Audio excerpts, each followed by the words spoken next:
More than 100 inmates have been killed in a fight inside a prison in the Ecuadorian port city of Guayaquil. It is expected to take days to identify the bodies, leaving relatives of inmates fearing the worst. Journalist Blanca Moncada Pesantes spoke to some of those waiting for news.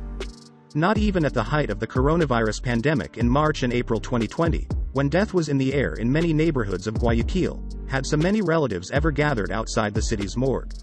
When President Guillermo Lasso announced that the death toll had risen, dozens of families rushed to the forensic laboratory where the bodies of the victims were being taken. They want to find out where their loved ones are and, crucially, if they are still alive. They have yet to get an answer, and their anxiety only increased as explosions could again be heard coming from Guayaquil's biggest prison, a sign that the gang war inside, said to be linked to the drugs trade, had not been brought under control. Late on Thursday, police said they had regained control of the prison following a major operation involving 900 officers and army soldiers and gave a revised death toll of 118. One of those outside the morgue was 66-year-old Gustavo Vives, whose 24-year-old son was killed in the prison riot. He's not on the list of fatalities, but I know he is dead because I saw a photo of his body and I identified him from that, he says.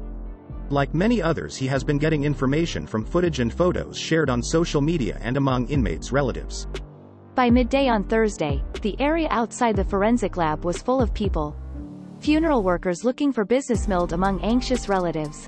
They had coffins at the ready should they be needed, unlike during the darkest days of the coronavirus pandemic when a shortage of coffins in Guayaquil saw some people forced to use cardboard boxes to bury their loved ones.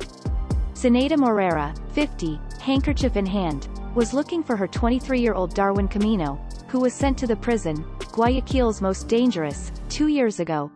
A drug user, he had been arrested for stealing chairs from a school. He's serving a sentence for theft and yet he was locked up among killers, rapists and drug traffickers, said Ms. Morera. The mother feared the worst after having seen videos of the carnage inside the jail. I don't know if one of the bodies I saw was his. I saw a decapitated head. The face is similar to his, but the authorities are not saying anything, she said, in tears. Her son would call her over from a phone smuggled into the prison, but it has been days since she last heard from him. Her daughter Maria, Darwin's 30-year-old sister, tried to reassure her. The women have heard that security personnel carried out a sweep of the prison on Wednesday and they hope that he only lost contact because his phone was seized. But they are staying put outside the morgue, just in case.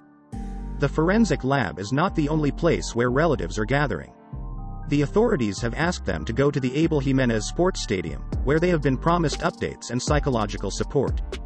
But 40-year-old Pedro Murillo, who is searching for his 20-year-old son, says he got neither.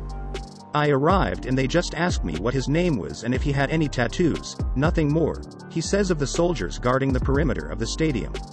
I haven't slept for 2 days and 2 nights. I haven't been able to go to work because I'm so distraught. Most of the fatalities are thought to have occurred in Wings 5 and 6 of the prison. There are reports that some of the bodies in Wing 5 have been burned, which will further delay efforts to identify them. There are also scores of injured inmates. A doctor told the BBC that at least 50 wounded prisoners had been taken to Hospital del Guismo between Tuesday and Wednesday. With so many inmates there, some medical personnel fear that the gang war which landed the patients there could flare up again inside the hospital's wards. There are also fears that the death toll may rise further as police slowly search through the prison complex room by room.